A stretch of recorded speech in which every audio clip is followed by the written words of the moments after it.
और आज ऑस्ट्रेलिया से बड़ी हैरान कर देने वाली तस्वीर सामने आई, जहां ऑस्ट्रेलिया की सिडनी में यहूदियों के एक कार्यक्रम के दौरान उन्हें निशाना बनाकर कैसे हमला किया गया। देखिए, मास शूटिंग में 10 से ज्यादा लोगों की यहां मौत हो गई, जबकि कई ऐसे लोग थे जो इसमें जख्मी हुए। इसी के बाद पूरे इलाके में अफरा तफरी का माहौल हो गया और ये हमला भी पहलगाम जैसा ही दिखाई दे रहा है। आज एक बड़ा अनफॉर्चुनेट इंसिडेंट सिडनी में हुआ, जहां पे एक ज्यूइश कम्युनिटी के ऊपर हमला किया गया है, जो कि बड़ा एक अफसोसनाक वाकया और जितना भी कंडेम किया जाए कम है। बहरहाल जो ऑस्ट्रेलिया के प्राइम मिनिस्टर हैं, उन्होंने अफसोस का इजहार किया है इस वाकये के ऊपर और उनका यही कहना है कि ये बिल्कुल गलत हुआ है और ऐसा नहीं होना चाहिए था। यकीनन जिन लोगों में भी जरा सी भी इंसानियत होगी, उनको ये वाकया बुरा ही लगेगा, उनको ये अटैक जो है उससे दुख ही होगा। बीच सिडनी ऑस्ट्रेलिया के अंदर अटैक हुआ है, 2 बंदे आए, इन लोगों ने फायरिंग वायरिंग शुरू करी, मास कैजुअलिटी, फायर आर्म से इन लोगों ने चीजें करी। They were carrying multiple types of weapons, क्योंकि जो जिस तरह की वो गन ये फायर कर रहे थे, that was a long gun and scope वोप था, you could make out from these photographs. And of course एक बंदे की जो फोटोग्राफ आई है, उसके बेल्ट के आसपास शॉटगन के शेल्स भी थे। इनको सोचना चाहिए था कि ये मुसलमान लोग जो है क्रिश्चियन कंट्रीज के अंदर क्या इतनी अट्रैक्शन नजर आ रही है। चीमा साहब, आज सुबह मेरी एक डिबेट हुई है, इस वक्त यहाँ पे हर चर्च को खरीद के मस्जिद बनाया जा रहा है। चीमा साहब, यहाँ एक गली के अंदर 4 मस्जिदें हैं यहाँ अमेरिका के अंदर। लेकिन अब इस वक्त जो एक नई बात इसमें निकलकर सामने आई है, वो ये कि 2 अटैकर्स थे, जिनमें से एक जो है वो मारा गया है और दूसरा जो है उसको जी जख्मी हालत में पकड़ लिया गया है। अब एक जो है उसका जो नाम बताया जा रहा है वो है जी नवीद इकराम।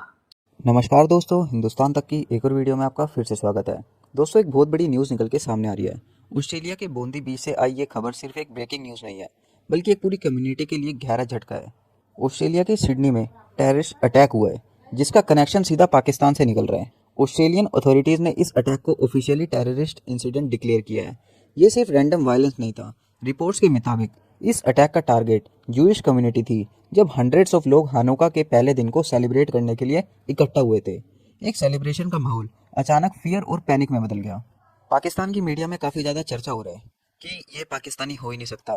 भाई, अपने आप ही ये चालू हो गया कि मुसलमान ऐसा नहीं कर सकता, ये मुसलमानों को बदनाम करने की साजिश है, ये हिंदू की साजिश है, ऐसे ऐसे कह रहे हैं। पर दोस्तों, हम जानते हैं किस तरीके से पाकिस्तान टेररिज्म को फंड करता है। हमने देखा भारत में पहलगाम अटैक हुआ था, उसी टाइप का ये हमला देखने को मिला सिडनी के अंदर। तो इसका सीधा कनेक्शन पाकिस्तान से निकलता हुआ दिख रहा है। और जैसे ही पाकिस्तान का कनेक्शन दिख रहा है, पाकिस्तानी मीडिया और भी बोलने लग रही है।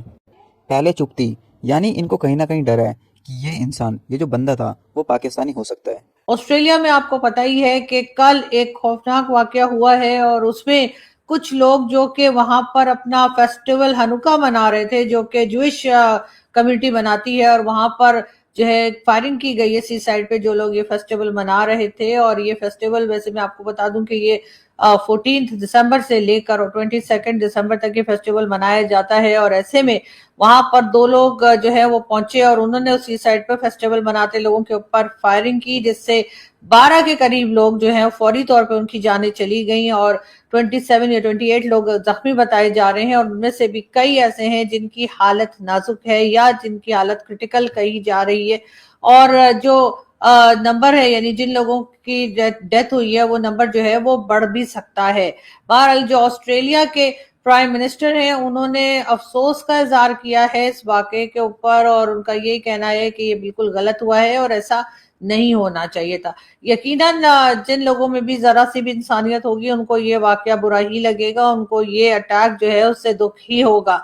लेकिन अब इस वक्त जो एक नई बात इसमें निकलकर सामने आई है, वो ये कि 2 अटैकर्स थे, जिनमें से एक जो है वो मारा गया है और दूसरा जो है उसको जी जख्मी हालत में पकड़ लिया गया है। अब एक जो है उसका जो नाम बताया जा रहा है वो है जी नवीद इकराम। अब ये नवीद इकराम जो है, इसके लिए तरह तरह की बातें चल रही है इस वक्त सोशल मीडिया पर। यह भी कहा जा रहा है कि ये कोई अफगानिस्तान का है और ये अफगानी है, और उसके बाद ये भी कहा जा रहा है कि जी अफगानिस्तान की तरफ से ये आया था, ये अफगान सिटीजन है और अफगानिस्तान के किसी इलाके का रहने वाला है। लेकिन उसी के साथ साथ कई लोग ये भी बता रहे हैं और कई जगह ये भी खबर आ रही है कि ये नवीद इकराम जो है ये पाकिस्तानी है और इसकी जो आइडेंटिटी है वो पाकिस्तानी बताई जा रही है। उसमें इसकी जो एक इसके पासपोर्ट या कह लीजिए जो ड्राइविंग लाइसेंस की फोटो इसकी जो बहुत वायरल है सोशल मीडिया पर इस वक्त, उसमें जो है ये देखा जा सकता है कि इसने जो पाकिस्तान क्रिकेट टीम की जर्सी होती है वो पहन रखी है और इस तरह की बातें भी की जा रही है। जाहिर है पाकिस्तान की तरफ से, पाकिस्तान के प्राइम मिनिस्टर की तरफ से और जितने भी हमारे यहाँ मिनिस्टर्स और कई लोग जो मीडिया के हैं उनकी तरफ से इस वाक़े पे, इस बात पे अफसोस का इजहार किया गया है कि ऑस्ट्रेलिया में इस किस्म का अटैक हुआ और इतने लोगों की जानें गई हैं। लेकिन अब यहाँ पर ये बात भी जो है वो जरूर करने की है कि इस आदमी को और इसके साथ जो दूसरा था उन लोगों को रोकने में भी एक मुसलमान ने ही रोल प्ले किया है। और सबने देखा कि सिडनी के अंदर ऑस्ट्रेलिया में बड़ा जबरदस्त अटैक किया गया एंड जिस तरह से हम देख रहे हैं कि भैया जो चीजें बाहर आ रही हैं, it is absolutely crazy. So let's talk about it, क्या क्या चीजें हुई हैं, क्या क्या अभी तक निकला है। बट उससे पहले, to all the people that have lost their lives, my sympathies and my condolences. And जो लोग इस टाइम पे इंजर्ड हैं वो भी जल्दी से ठीक हो जाएं and I hope God blesses them with good health.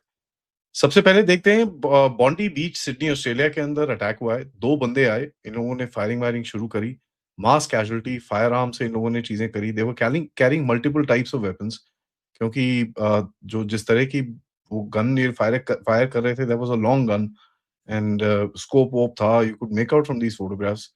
And of course एक बंदे की जो फोटोग्राफ आई है उसके बेल्ट के आसपास शॉटगन के शेल्स भी थे। सो it's difficult to say at the moment क्या-क्या वो लेके आए हुए थे। I'm sure they were carrying and shotgun के shells थे and by the way they were knives and एक आधा पिस्टल विस्टल भी होगी तो कोई भरोसा नहीं है। 2 अटैकर्स थे, एक डेड, एक इन custody at the moment and उसके बारे में भी बताऊंगा। लेकिन जो अभी तक फिगर्स आ रहे हैं बड़े डिफरेंट से रिपोर्ट हो रहे हैं। So I don't want to put my money into it कि 10 मरे, 12 मरे, 15 मरे कि कुछ हुआ है।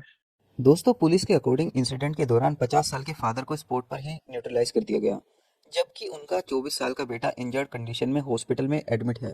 ये भी सामने आया है कि फादर के पास रिक्रिएशनल हंटिंग लाइसेंस था और हाँ, सिक्योरिटी एजेंसीज ने पहले सन का असेसमेंट किया था। उस टाइम ये कंक्लूड किया गया था कि उससे वायलेंस का कोई इमीडिएट थ्रेट नहीं है। इस पूरे इंसिडेंट ने एक बड़ा सवाल खड़ा कर दिया है सिक्योरिटी असेसमेंट्स, पब्लिक सेफ्टी और रेडिकलाइजेशन को लेकर। अथॉरिटीज ने इन्वेस्टिगेशन फास्ट ट्रैक कर दिया है और कम्युनिटी लीडर्स भी शांति और यूनिटी की अपील कर रहे हैं। दोस्तों, पूरे वर्ल्ड के अंदर इस इंसिडेंट को कंडेम किया जा रहा है। पीएम मोदी ने भी इसे कंडेम किया, डोनाल्ड ट्रंप ने भी, हर कंट्री से इसे कंडेम किया जा रहा है। क्योंकि दोस्तों, जब इंसानियत की बात आती है तो कोई चुप नहीं रहता, सब अपनी आवाज़ उठाते हैं और शांति की बात करते हैं। दोस्तों, बॉन्डी बीच का ये इंसिडेंट याद दिलाता है कि हेट और वायलेंस का कोई रिलीजन, कोई सेलिब्रेशन और कोई जगह नहीं होती। इस वक्त सबसे ज़्यादा ज़रूरी है एम्पैथी, अवेयरनेस और सोलिडेरिटी। दोस्तों, हम भी प्रे करते हैं कि ऑस्ट्रेलिया में ये जो इंसिडेंट हुआ वहाँ पर शांति बनी रहे और जो लोग इंजर्ड हुए वो जल्दी से रिकवर हो जाए।